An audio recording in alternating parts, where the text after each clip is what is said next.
Crafty dreamer সারার রঙিন যাত্রার কাহিনী। ছোটবেলা থেকেই সারা ছিল একজন স্বপ্নবাজ মেয়ে। তার স্কুলের বন্ধুদের মধ্যে সারা ছিল একমাত্র যাকে সবচেয়ে বেশি আনন্দ পেত। স্কুলে যখন শিল্পকলা ক্লাস হতো, সারা ছিল প্রথম যিনি তার আঁকা ছবির মাঝে জীবন্ত রং ছড়িয়ে দিত। কাগজ কেটে বিভিন্ন উপকরণ দিয়ে ছোট ছোট খেলনা তৈরি করতে সে দারুণ আনন্দ পেত।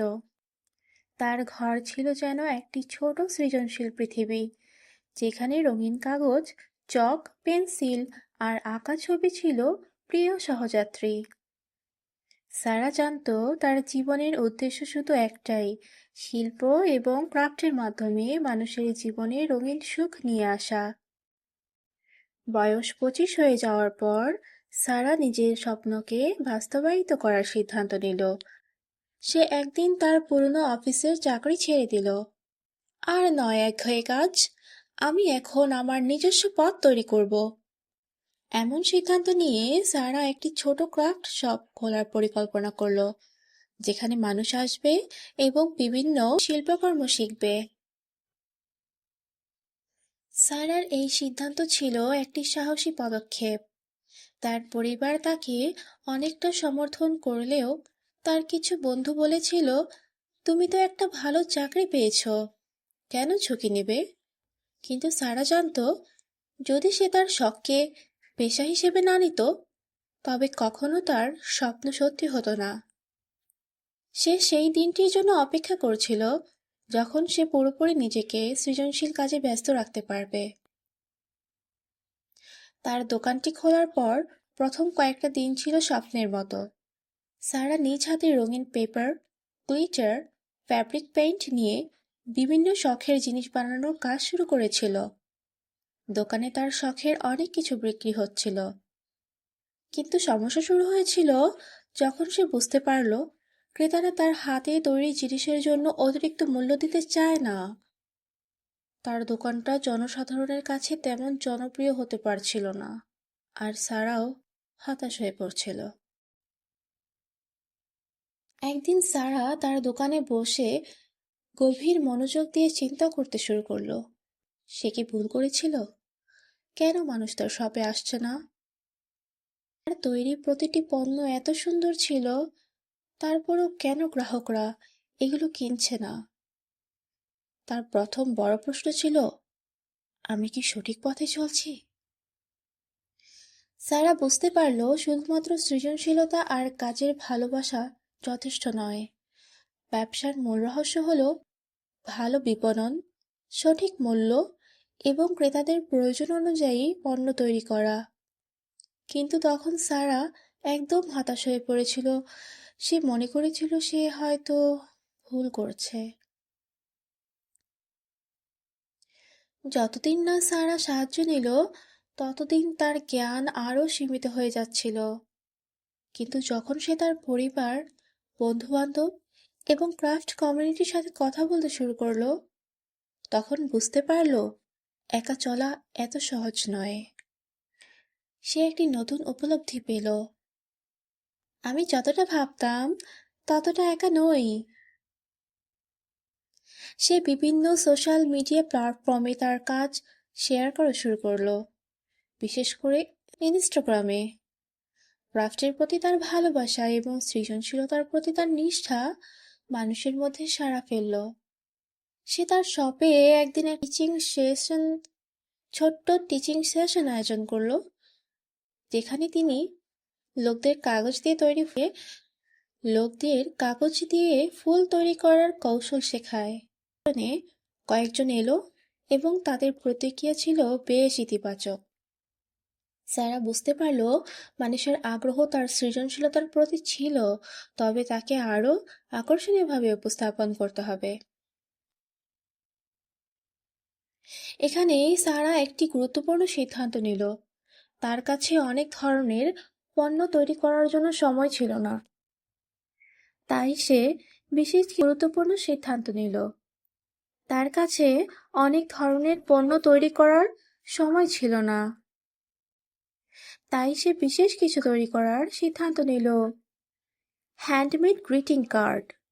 সারা জানতো গ্রিটিং কার্ডের বাজার অনেক বড় এবং একে ভীষণ সৃজনশীলভাবে উপস্থাপন করলে তা আরও জনপ্রিয় হয়ে উঠতে পারে। সে প্রতিদিন নতুন নতুন ডিজাইন তৈরি করতে লাগলো এবং সেই কাজগুলো সোশ্যাল মিডিয়ায় পোস্ট করতে লাগলো।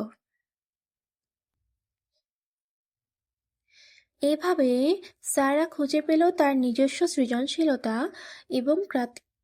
এবং ক্রেতাদের চাহিদা একসাথে মিলিয়ে দেওয়ার গল্প।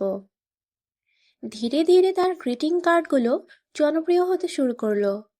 আরও মানুষ তার শপে আসতে শুরু করলো এবং কিছুদিনের মধ্যেই সারা বুঝতে পারলো যে তার পরিশ্রম, নতুন ধারণা এবং একটু সহায়তার সাহায্যে সে তার স্বপ্ন বাস্তবায়িত করতে পারবে। সারা এখন শুধুমাত্র একজন কার্ড ব্যবসায়ী নয়, বরং সে একটি সামাজিক শিল্পী হয়ে উঠেছে। তার গ্রিটিং কার্ডগুলো শুধুমাত্র সৃজনশীল ছিল না, বরং তাতে ছিল ব্যক্তিগত ছোঁয়া। সারা জানতো সফলতা শুধু মুনাফার মধ্যে নয়, বরং মানুষের হৃদয়ে জায়গা করে নিতে পারার মধ্যেই। সে একটি নতুন শখের কাজ শুরু করলো। সেখানে সে কর্মশালা আয়োজন করত এবং মানুষকে মানুষকে নিজের কাজের মাধ্যমে সৃজনশীলতা প্রকাশ করতে উৎসাহিত করত। তবে সারা জানতো যে সে এখন সফলতা পেয়েছে তা যথেষ্ট নয়। তার স্বপ্ন ছিল একদিন একটি বড় ক্রাফট স্টুডিও খোলার, যেখানে মানুষ একসাথে এসে তার সৃজনশীলতা প্রকাশ করতে পারবে। কিন্তু এটি একটি বড় চ্যালেঞ্জ ছিল। অর্থ, স্থান সবকিছুতেই আরো শক্তিশালী হতে হবে। সারা তার পরবর্তী চ্যালেঞ্জের দিকে এগিয়ে চলল। সে জানতো যে এই যাত্রার পথ কখনো সহজ হবে না, তবে সে প্রস্তুত ছিল। ফাইনালি সারা তার স্বপ্নকে সত্যি করতে সক্ষম হলো। তার নতুন স্টুডিওটি খোলার পর একেবারে শুরু থেকেই মানুষ আসতে শুরু করলো এবং সারা জানলো যে সে জয়ী হয়েছে। তার স্টুডিওটি শুধু একটি ব্যবসা ছিল না, বরং এটি হয়ে উঠেছিল একটি সৃষ্টি ও সৃজনশীলতার উৎস। সারা আজ অন্যদের কাছে একজন আইকন। তার সংগ্রাম, তার ভুল এবং তার সফলতা, এগুলো এখন অন্যদের প্রেরণা হয়ে দাঁড়িয়েছে। সারা জানায়, যতবার আপনি পড়বেন ততবার আপনাকে উঠে দাঁড়াতে হবে, কারণ সফলতা কখনো সোজা পথে আসে না। আজ সারা তার স্টুডিওর মালিক, একজন শিক্ষক এবং একজন ক্রিয়েটিভ নেতা হিসেবে তার জীবনে লক্ষ্য অর্জন করেছে। তার গল্প প্রমাণ করে সত্যিকার সফলতা আসে না শুধুমাত্র কাজের মাধ্যমে, বরং চ্যালেঞ্জগুলো পার করার দৃঢ় মানসিকতা ও পরিশ্রমের মধ্য দিয়েই সফলতা আসে। প্রিয় বন্ধুরা, আজ আমি আপনাদের সামনে একটি বিশেষ গল্প নিয়ে এসেছি, একটি প্রেরণাদায়ক কাহিনী যা শুধু সাফল্যের গল্প নয়, বরং সাহস, অধ্যবসায়, আত্মবিশ্বাস এবং সহানুভূতির গল্প। এটি একটি তরুণী মেয়ের স্বপ্নের কাহিনী, যে তার পরিশ্রম এবং নিরন্তর সংগ্রামের মাধ্যমে নিজের জীবন গড়েছে। তার নাম সারা। আমরা যখন স্বপ্ন দেখি তখন মনে হয় সেগুলো আমাদের কাছে অনেক দূরে, অনেক কঠিন।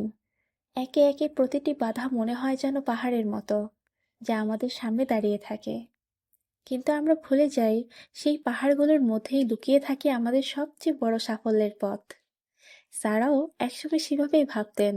25 বছর বয়সে যখন তার সামনে ছিল অসংখ্য চ্যালেঞ্জ, তখন তার মধ্যে একটা অদ্ভুত আকাঙ্ক্ষা ছিল, ক্রাফটিং। ছোটবেলা থেকেই যে সৃজনশীলতার প্রতি তার ভালোবাসা ছিল, তার সেই ভালোবাসাকে জীবনের পরিপূর্ণতা দেওয়ার জন্য সারা একদিন সিদ্ধান্ত নিল সে তার স্বপ্নকে বাস্তবে পরিণত করবে। কিন্তু আপনাদের কি মনে হয়, সে কি প্রথমেই সফল হয়েছিল? না, প্রথম দিকে সারা কোনোভাবেই সফল হতে পারছিল না। তার প্রোডাক্ট বিক্রি হচ্ছিল না, তার প্রচেষ্টা ফলপ্রসূ হচ্ছিল না এবং তার মনে হয়েছিল হয়তো সে ভুল পথে হাঁটছে। তার আশেপাশের অনেকেই তাকে বলেছিল, এটা তো খুবই কঠিন কাজ, তুমি কি পারবে? কিন্তু সারা জানতো যে তার স্বপ্নটা তার মনের গভীরে ছিল। তার সযত্নে লালন করলেই একদিন সেই স্বপ্ন বাস্তবে পরিণত হবে। তাই সে হাল ছাড়ল না।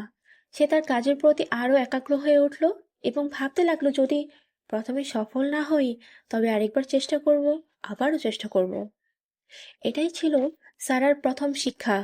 ব্যর্থতা শেষ নয়, এটি সাফল্যের পথে একটি অস্থায়ী বাধা। সারা তার প্রথম বিক্রি করতে পারেনি, কিন্তু সে সেই সময়টিকে শিখতে এবং উন্নত করতে ব্যবহার করলো। সে তার পণ্য উন্নত করলো, তার ডিজাইন পরিবর্তন করলো এবং তার পরিশ্রমের ফল পেতে শুরু করলো। কিন্তু সবচেয়ে বড় বিষয় হলো, সে কখনোই আত্মবিশ্বাস হারায়নি। পরবর্তী সময়ে সে তার প্রথম সফল বিক্রির স্বাদ পায়। তখন সে বুঝতে পারলো, একটি সঠিক পদক্ষেপেই সাফল্য আসতে পারে। তারপর একদিন সে বুঝতে পারল, যদি সে একাই যাত্রা অতিক্রম করতে না পারে তবে তাকে সহানুভূতি ও সহযোগিতার পথ অনুসরণ করতে হবে। সে তার বন্ধুদের এবং সহকর্মীদের সাহায্য নিতে শুরু করলো, আর সেখান থেকেই তার কাজের পরিধি বেড়ে গেল। এটাই ছিল সারার দ্বিতীয় শিক্ষা। সহযোগিতা এবং সহানুভূতি আমাদের এগিয়ে নিয়ে যেতে সাহায্য করে। একদিন সারা সামাজিক যোগাযোগ মাধ্যমে তার কাজ শেয়ার করতে লাগলো এবং খুব শীঘ্রই তার প্রোডাক্টগুলো মানুষের মাঝে ছড়িয়ে পড়লো। সারার পেজে হাজার হাজার লাইক শেয়ার আসতে শুরু করলো, তাকে অর্ডার আসতে লাগলো দেশের বাইরে থেকেও। সারা বুঝতে পারলো যে তার কাজে তাকে সঠিক মূল্যায়ন দেওয়া হয়েছে। তার শখকে সে একদিন সফল ব্যবসায় পরিণত করতে পেরেছে। এই সময়ই সারা তার তৃতীয় শিক্ষা শিখল। অর্থ এবং খ্যাতি কখনো আগের চেয়ে ভালো হয় না, যদি না আপনি কাজের প্রতি সত্যিকারের ভালোবাসা এবং নিষ্ঠা দেখান। এরপর সারা তার স্বপ্নের ক্রাফট স্টুডিও শুরু করলো, যেখানে সে নতুনদের শেখায়, সৃজনশীলতা গড়ে ওঠে এবং একটি দল একে অপরকে সমর্থন করে। সারা জানতো সফলতা তার একার নয়, এটি তার বন্ধুদের, সহকর্মীদের এবং সব সৃষ্টিশীল মানুষের অর্জন। শেষে সারা বুঝতে পারল যে পরিশ্রমের মাধ্যমে তার স্বপ্ন পূর্ণ হয়েছে, তা একে অপরের সহযোগিতা এবং প্রচেষ্টা ছাড়া কখনোই সম্ভব হতো না। প্রিয় বন্ধুরা, আমরা যখন জীবনের পথ প্রিয় বন্ধুরা আমরা যখন জীবনের পথে চলি, তখন আমরা অনেক সময় নিজেদের শক্তি হারিয়ে ফেলি। মনে হয় কোনোদিনও আমরা সফল হতে পারবো না। কিন্তু সারার মতো আমাদেরও একদিন সেই লাইট বাল্ব মুহূর্ত আসবে, যখন আমরা বুঝতে পারবো যে আমাদের আগ্রহ, ভালোবাসা, পরিশ্রম এবং অধ্যবসায়ের ফল একদিন আমাদের সামনে আসবে। আমরা যদি বারবার পড়ে উঠতে পারি, যদি আমরা অন্যদের সাহায্য নিতে পারি, যদি আমরা আমাদের পথে আরেক ধাপ এগিয়ে যেতে পারি, তবে কোনো কিছুই আমাদের স্বপ্ন পূরণের পথে বাধা হয়ে দাঁড়াতে পারবে না। আজকের এই গল্প আমাদের শেখায়, যতবার আপনি হেরে যাবেন ততবার আরো শক্তিশালী হয়ে উঠে দাঁড়াবেন। আপনার স্বপ্ন বাস্তবায়িত করতে কোনো কাজ ছোট নয়, কোনো চ্যালেঞ্জ বড় নয়। আমাদের সামনে একটাই পথ, সেই পথটি হচ্ছে পরিশ্রম, ধৈর্য, ভালোবাসা এবং সত্যিকারের আত্মবিশ্বাস। ধন্যবাদ। এখন আপনি জানেন যে আপনারও স্বপ্ন পূর্ণ হবে, যদি আপনি সেই পথে এগিয়ে যেতে থাকেন।